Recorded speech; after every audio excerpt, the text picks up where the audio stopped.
Hello everyone, आज है 12 जुलाई और आज इस वीडियो में हम बात करेंगे कल्याण ज्वेलर्स के बारे में। 63 रुपीज़ का शेयर है। आईपीओ आया था इसका, अच्छा रिस्पांस नहीं मिला था इसके आईपीओ को, गिरावट आई थी लेकिन बाद में बाउंस बैक भी आया, लेकिन फिर लगातार टूटता जा रहा था ये शेयर, लेकिन अब धीरे धीरे भागने की कोशिश भी कर रहा है। वीडियो में डिस्कस करेंगे कल्याण ज्वेलर्स को लेकर कि अगर आप यहां पर खरीदारी करते हैं तो आपको क्या चीजें ध्यान में रखनी चाहिए, कौन सा वक्त होता है जहां कल्याण ज्वेलर्स के शेयर में तेजी आती है और कौन सा वक्त होता है जब इसमें गिरावट या फिर प्रॉफिट बुकिंग देखने को मिलती है। तो वीडियो को शुरू करूं उससे पहले अगर आपने अभी तक चैनल को सब्सक्राइब नहीं किया है तो प्लीज अभी इसे सब्सक्राइब कर लीजिए, क्योंकि आगे भी बहुत सारे वीडियोस हैं जो आपको काफी ज्यादा हेल्प करेंगे।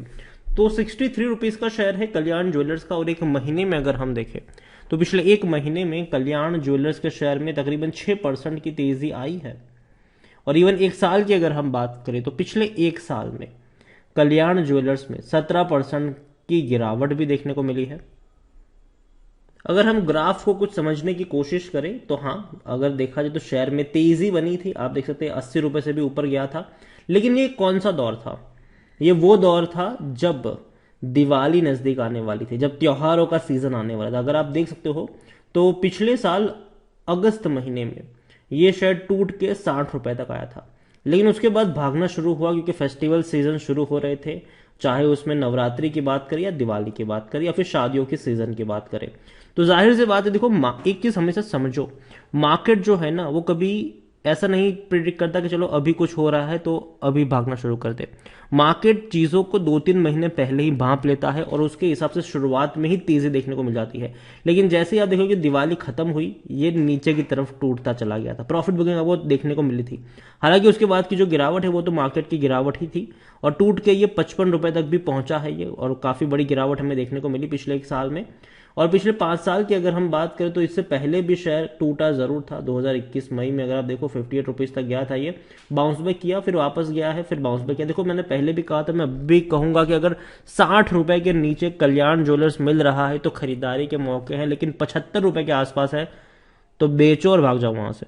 और अभी मुझे लगता है कि हाँ, अभी 1-2 महीने बाद दोबारा तेजी का माहौल शुरू हो सकता है कल्याण ज्वेलर्स में, दिवाली आने से पहले। मतलब मैंने पहले भी कहा था कि नवरात्र के बाद से भागना शुरू कर जाएगा ये शेयर, और फिर लगातार भागेगा दिवाली तक। दिवाली जैसे ही खत्म होगी ये नीचे की तरफ टूटना भी शुरू होगा, मतलब हल्की फुल्की प्रॉफिट बुकिंग आपको तब देखने को भी मिल सकती है। लेकिन कल्याण ज्वेलर्स को लेकर एक बहुत बड़ी खबर निकल कर आई है, और वो खबर है कंपनी के एक्सपांशन को लेकर। कल्याण ज्वेलर्स ने कहा है कि भैया प्लान कर रहे हैं कि दिवाली से पहले नॉन साउथ मार्केट में, मतलब नॉर्थ मार्केट में, नॉर्थ इंडिया में 10 नए शोरूम्स कंपनी खोलेगी, और तकरीबन 250 से 300 करोड़ का ये इन्वेस्टमेंट प्लान है। This expansion is in line with our vision 2025 where we hope to increase the revenue contribution from our non south market. देखो कल्याण ज्वेलर्स की जो रीच है ना, जो मार्केट उनका सबसे ज्यादा है, वो डेफिनेटली आपको देखने को मिलेगा साउथ इंडियन रीजन में, लेकिन नॉर्थ में उतनी प्रेजेंस, उनकी जो प्रेजेंस है वो उतनी ज्यादा नहीं है। लेकिन अब कंपनी ने जो आईपीओ के जरिए पैसा जुटाया है तो कंपनी अब कोशिश भी कर रही है कि भैया वहां पर भी अपनी प्रेजेंस को बढ़ाया जाए, और which is now at approximately 35%। और कंपनी और प्लान करे और 10 नए स्टोर्स ओपन करने का नॉर्थ इंडिया में, इंक्लूडिंग 3 इन दिल्ली एनसीआर, उत्तर प्रदेश में, और तकरीबन 3 स्टोर्स खोलेंगे। 2 महाराष्ट्र में खुलने वाले हैं, 1 each in Orissa and Chhattisgarh में खुलने वाले हैं। ये कंपनी के जो एग्जीक्यूटिव डायरेक्टर है उनका ही ये स्टेटमेंट है। तो अच्छी बात है, कंपनी अपनी रीच को बढ़ा रही है, और आने वाले दौर में कंपनी डेफिनेटली एक्सपांशन की तरफ जाएगी, और बड़े एक्सपांशन फ्यूचर में ये कंपनी कर सकती है। ओवरऑल अगर आप देखें तो 120 स्टोर्स है कल्याण ज्वेलर्स के इंडिया में, जिनमें से देखा जाए तो है 77 in south and 50 in non south reason.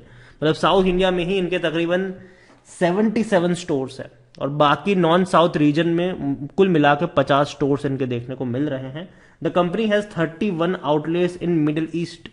Middle east में भी भैया इनके 31 आउटलेट देखने को मिल रहे हैं। तो अच्छी बात है कि कंपनी अपनी प्रेजेंस को बढ़ा रही है वहां पर, और कंपनी खर्च कर रही है पैसा।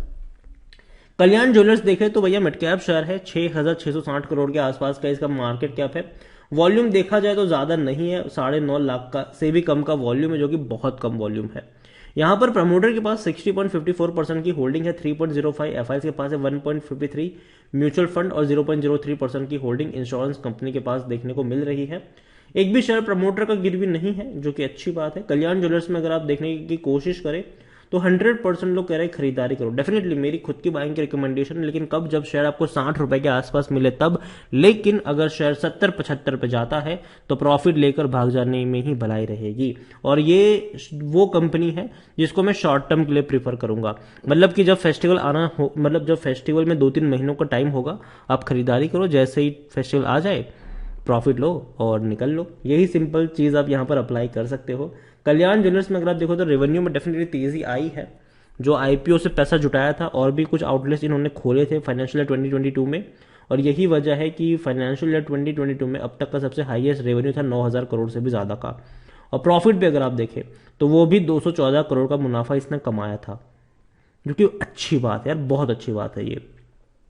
कल्याण ज्वेलर्स को लेकर अगर हम देखें तो खरीदारी करने का सही मौका है, शायद ओवरबोट जोन में नहीं है, कोई भी रेड फ्लैग नजर नहीं आ रहा है, लॉन्ग टर्म में पैसा नहीं बना है यहाँ पर, मतलब जब से आईपीओ आया तब से लेकर अगर देखें तो एक ही रेंज में अटका है। अगर आप यहाँ पर देखने की कोशिश करें तो 16% की गिरावट है अब भी कल्याण ज्वेलर्स को लेकर अगर देखा जाए तो भाई साहब 29 का इसका पी है, सेक्टर पे 124 का है, और 100% एनालिस्ट कह रहे खरीदारी करो। डेफिनेटली जिस प्राइस पे ट्रेड कर रहा है वो डेफिनेटली ललचाने वाला प्राइस जरूर है, बाइंग वाला प्राइस जरूर है। कल्याण ज्वेलर्स में देखें तो 60.54% की होल्डिंग प्रमोटर लेकर बैठे, और रिटेल इन्वेस्टर के पास बहुत कम होल्डिंग है, मुश्किल से 5.76% की छोटी सी होल्डिंग रिटेल इन्वेस्टर्स के पास देखने को मिल रही है। अदर्स के पास 28.97% की भी होल्डिंग देखने को मिली है। तो देखो ओवरऑल मैं कल्याण ज्वेलर्स को लेकर एक ही कहूंगी, ये जो कंपनी का एक्सपांशन का प्लान है वो आगे भी जारी रहेगा। कंपनी और अपनी कैपेसिटी को बढ़ाने की कोशिश करेगा। फ्यूचर में कंपनी अपने रेवेन्यू और प्रॉफिट दोनों को बढ़ाने की कोशिश करेगा। खास करके कंपनी जो है वो नॉर्थ इंडिया में अपनी जो प्रेजेंस है वहां पर अग्रेसिवली आगे बढ़ते नजर आ सकते हैं। अब जहां तक बात है बाइंग की, तो जो मैंने पहले ही कहा कि मैं मानता हूं कि जब भी दिवाली आना होगा, शादियों का सीजन आना होगा, उसे 2-3 महीने पहले ही यहां पर आपको अच्छा मोमेंटम देखने का शुरू हो जाएगा, और वो 2-3 महीने चलेगा जब तक वो जब तक दिवाली आ जाएगी तब तक वो चलेगा। लेकिन उसके बाद आपको प्रॉफिट बुकिंग भी देखने को मिलेगी, तो उस चीज के लिए भी आप तैयार रहिएगा। और हाँ, 60 रुपए के नीचे कल्याण ज्वेलर्स मुझे महंगा नहीं लगता है, बल्कि सस्ता लगता है, और वहां पर खरीदारी के मौके आपको जरूर बनते हुए नजर आ सकते हैं। तो अगेन कंपनी छोटी है, लेकिन डेफिनेटली जिस तरीके से एक्सपांशन कर रहे हैं उम्मीद करेंगे कि बहुत जल्द कंपनी लॉन्ग टर्म के लिए भी हम इसको सजेस्ट करें। लेकिन अभी के लिए मैं इतना ही कहूंगा कि कंपनी को हर साल अच्छा रेवेन्यू और प्रॉफिट लगातार कमाते रहना पड़ेगा। एक भी अगर क्वार्टर खराब गया तो सिचुएशन थोड़ी सी डामाडोल हो सकती है, तो इसीलिए अभी के लिए शॉर्ट टर्म के लिए है। फ्यूचर में जब कंपनी लगातार अच्छा परफॉर्म करेगी तो लॉन्ग टर्म के लिए भी इसको कंसिडर किया जा सकता है। तो वीडियो को यहीं पे एंड करूंगा। पसंद आया हो तो लाइक करो, शेयर करो। चैनल पर अगर पहली बार आए हैं तो प्लीज सब्सक्राइब करें, और कल्याण ज्वेलर्स के बारे में आप क्या सोचते हैं वो भी आप मुझे कमेंट में लिखकर बता सकते हैं। Thank you.